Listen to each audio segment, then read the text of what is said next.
Olá pessoal, bem-vindo ao canal Investigação e Lei TV. Se você é nova aqui, inscreva-se no canal.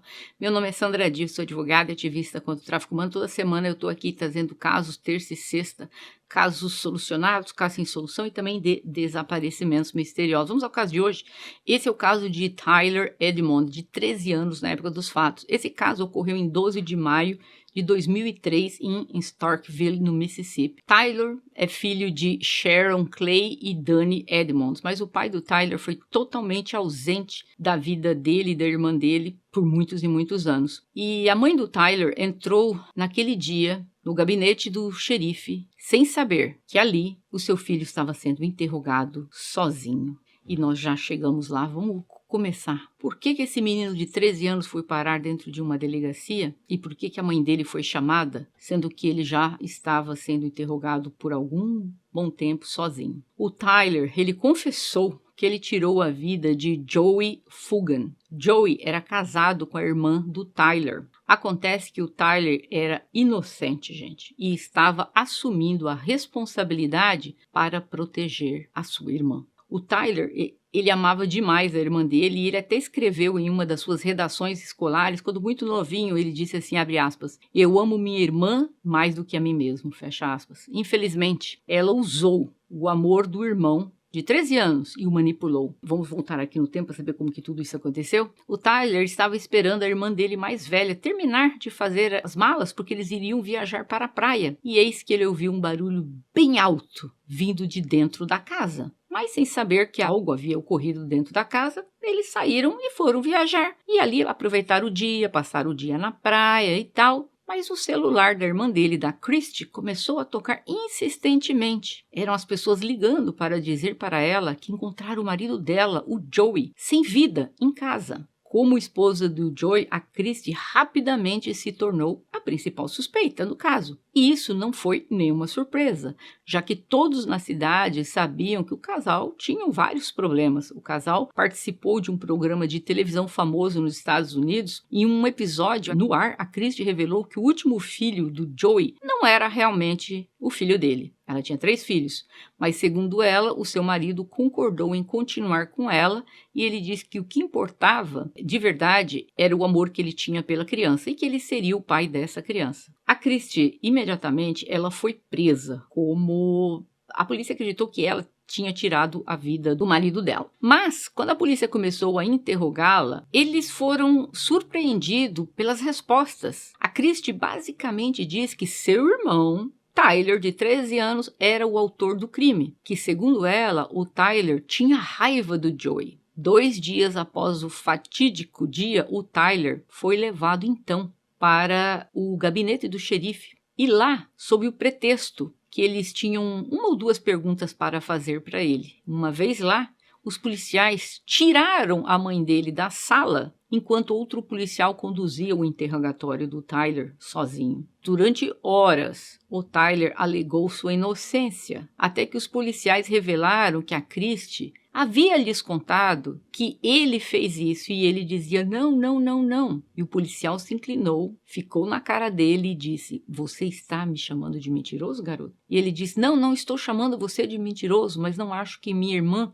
diria isso. Para provar seu ponto de vista, a polícia trouxe a Christy. Ela entrou na sala, algemada, e ela disse para o irmão dela, oh meu Deus, Tyler, eles vão me tirar a vida aqui. Vou pegar a cadeira elétrica. Você tem que me ajudar. E a Christy pediu, isso sozinha com ele, tá? Depois os policiais saíram da sala. E a Christy pediu para ele que ele assumisse a culpa e prometeu para ele que, como ele era menor de idade, não aconteceria nada com ele. E ela falou, mas se falar que fui eu, eles vão tirar minha vida. Você não vai me ver nunca mais e você também não vai poder ver mais os seus sobrinhos. Mas você não, se você falar que foi você, eles vão te deixar embora. O Tyler, 13 anos, ingênuo, concordou com o plano dela, mas nunca poderia ter imaginado o quanto toda essa situação sairia errado. Ele nunca imaginou que ficaria preso por muitos anos. Quando os policiais vieram tirar a Christy da sala, o Tyler disse a eles que estava pronto para confessar. E ele confessou que ele sim tirou a vida do Joey, do seu cunhado.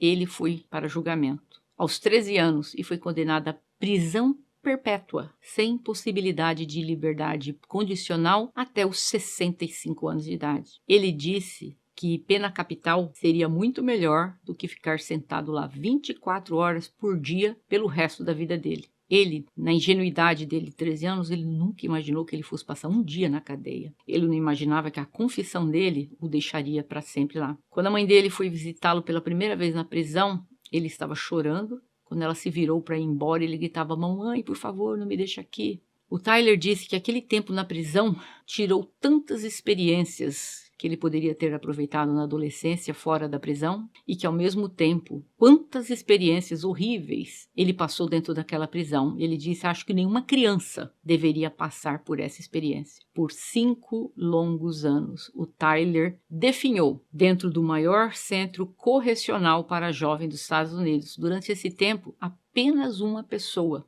dava força para ele continuar: a sua mãe, Sharon Clay. A Sharon teve que fazer uma escolha. Se ela quisesse libertar seu filho da prisão, ela precisaria fazer enormes sacrifícios. Ele disse que a mãe dele literalmente desistiu de tudo que ela tinha para salvá-lo. Desistiu da casa dela, porque teve que vender para pagar os advogados, do seu marido, da sua segurança financeira, a aposentadoria que ela tinha, o dinheiro que ela tinha guardado para a aposentadoria, ou seja, a defesa do Tyler foi muito cara, mas a mãe dele usou todo o dinheiro que ela tinha, vendendo a casa, o dinheiro para o futuro dela, tudo, que acabou com o casamento dela, claro. Ela usou para pagar o advogado, sendo que ainda assim ela precisou fazer empréstimos e ela disse que ela estaria endividada para o resto da vida dela, mas que ela faria isso para tirar o filho dela da prisão. Então ela contratou esse advogado excelente, Jim Wade, que foi o advogado do Tyler. O Jim nunca desistiu, ele continuou lutando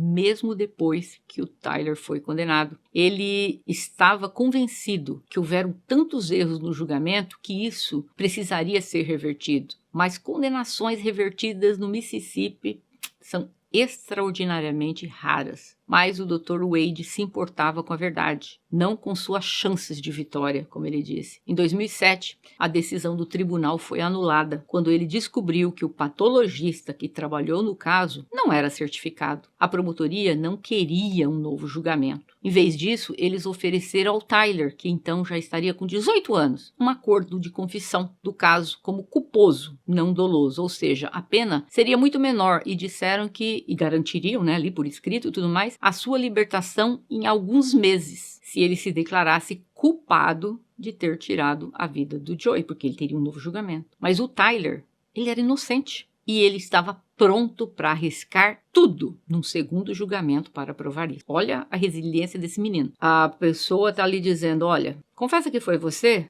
pega ali mais uns meses, mas dessa vez é sério, vai estar no papel, você vai sair. Ou você arrisca a pegar a prisão perpétua novamente. Ele disse: eu arrisco. A primeira testemunha que o Dr. Wade chamou foi a própria Christie, que a Christie acabou sendo presa depois, tá, gente? Ela foi sentenciada à pena capital. Ele disse que pensou: bom, agora que ela não tem nada a perder, talvez ela diga a verdade. E pediu para ela dizer a verdade. E, obviamente, que ela dizia que, por instruções dos advogados dela, ela reservava seu direito de ficar calada. A infeliz já tinha pego a prisão capital. Por que não salvar o irmão? Porque é uma psicopata. Mas o Jim Wade, o advogado, ele tinha mais um truque na manga. Ele começou com uma testemunha surpresa, Danny Edmond, o pai do Tyler e da Christie, a esse homem que não tinha relacionamento nenhum com eles a vida toda. Eis que o pai dele contou que um tempo antes do ocorrido, a filha dele ligou para ele e pediu para ele que ela queria uma arma para tirar a vida do Joey, do marido dela. Ela disse que ele era mau com ela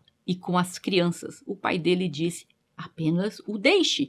E ela disse: não, ele tem um seguro de vida. Ou seja, ela havia pedido isso, falado isso para o pai dela. A polícia de Starkville sabia que a Christie estava através do dinheiro do seguro. Foi chamado para depor um policial do caso. E ele disse que a Christie ligou para ele para perguntar sobre a apólice de seguro de vida do Joey. Quando ela poderia já dar entrada no pedido. E ela queria saber se ela era beneficiária. Ela é meio burra também, né? Porque ela vai me perguntar isso para o investigador. Mas enfim, haviam todos os motivos claros para provar que a Christie teria eliminado o marido dela, mas o promotor foi em frente e mostrou ao júri a confissão do Tyler, que dizia: eu e a Christie fizemos isso. O advogado do Tyler mostrou ao júri o vídeo da confissão do Tyler e o Tyler disse que ele viu o sangue do Joey respingar na cama. Mas, de acordo com o patologista que o advogado trouxe, era impossível ele ter visto qualquer gotinha de sangue, porque não houve sequer sangramento. Então, tudo isso mostrou que ele estava criando uma história, que tinha criado na época uma história, porque na cabeça dele, bom, a pessoa foi baleada, então tem que ter sangue. Então ele diz, não, eu vi escorrendo, mas não teve, gente, não teve. Então estava muito claro ali que não havia vestígios de limpeza, não havia absolutamente nada que fizesse que a história dele fosse verdadeira. Então ali claramente havia uma discrepância entre o que ele disse e o que ele disse que viu que ocorreu. E eis que começa o segundo julgamento. Ele diz que a irmã dele falou para ele que se ela fosse condenada, ela pegaria a pena capital e ele nunca mais a veria e nunca mais veria os sobrinhos dele, como eu falei antes. O promotor público tentou convencer o júri que o Tyler agiu sozinho. E eis que o Dr. Jim Wade fechou sua parte na corte dizendo aos jurados, abre aspas, o promotor fez um argumento muito emocionado, como se soubesse o que aconteceu. Bom, ele não estava lá, ele não sabe o que aconteceu, mas eu sei. Um dia, todos nós estaremos diante de Deus e nós vamos prestar contas. Se eu fizesse parte desse júri, preferia estar lá em cima, dizendo a Deus que absolvi aquela criança inocente do que dizer a ele que prestei falso testemunho contra o meu vizinho. Fecha aspas. Bela defesa mesmo. 4 horas depois, o júri chegou a um veredito unânime. O Tyler foi declarado inocente. Muito emocionado, o Tyler disse, abre aspas, tenho orado por isso há quase 6 anos e tem sido uma tortura. Estou muito feliz por poder seguir em frente com minha vida. Deus é bom, Deus é ótimo. E minha família e meus amigos me apoiaram. Fecha aspas. Em 2010, a Christie também foi julgada novamente e pegou tudo de novo em mais 3 anos. O Tyler disse que talvez a irmã dele se aproximou dele somente para usar como bode expiatório. E apesar de tudo, ele disse que não perdeu fé na humanidade. Ele disse que, após a absolvição dele, ele falou o seguinte, abre aspas, a parte mais difícil de toda essa aprovação é o efeito que isso teve na família do Joey. Você não pode esquecer que o Joey perdeu a vida, enquanto eu posso juntar meus pedaços lentamente e tento para juntá-los novamente. Ele não pode mais. Fecha aspas. Um rapaz do bem, que não carregou mágoa, ódio no coração dele. O Tyler voltou para a casa da mãe dele, mas depois de um tempo ele saiu do Mississippi e ele foi para o Arizona. Ele se formou como técnico de emergência médica. Ele ocupou um cargo no governo do Departamento de Defesa dos Estados Unidos. Lá ele também se tornou um ativista lutando pelos direitos das crianças no sistema jurídico. Ele disse que as crianças não deveriam ser legalmente autorizadas a falar com um policial sem a presença de um advogado. O Tyler costuma visitar sua mãe, a sua casa no Mississippi, e ele continua também seu ativismo por lá. Ele é palestrante na Associação de Defensores Públicos do Mississippi. Hoje em dia ele é um empresário que apoia não a si mesmo, mas também a sua mãe, que ele disse que ela desistiu de tudo por ele. Então não somente financeiramente, mas até o dia de hoje ela cuida dele. E ele é um defensor até o dia de hoje, para que criança nunca seja questionada como ele foi. Ele foi intimidado por aqueles policiais e depois manipulado pela irmã dele. Eu só não entendo, mesmo naquela época, todas as conversas são gravadas, né? Os policiais não estavam na sala naquele momento quando eles trouxeram a irmã dele. A irmã dele falou, não, confessa, fala que foi você, vai sair tudo na boa para você e tal. Como é que aquela gravação não havia sido feita naquela época? Essa gravação, se tivesse sido feita, ele teria, talvez o advogado dele conseguiria provar que foi a irmã que estava o convencendo disso. Mas, enfim, ele perdeu quase 6 anos da vida dele, mas ele pôde refazer. E a infeliz está ali no corredor, né, esperando o dia que ela vai receber a injeçãozinha e partir dessa para outra. Eu fico com pena dos filhos, que tem que um dia se referir a ela como mãe, nem que seja nos papéis. É o caso de hoje, eu gostaria de ouvir a opinião de vocês. Vocês acham com que idade uma pessoa pode ou deve ser ouvida sem a presença da mãe e do pai? Eu acho que pelo menos 18 anos de idade, não menos do que isso. Mas eu gostaria de ouvir a opinião de vocês. E nos vemos em breve. Até mais.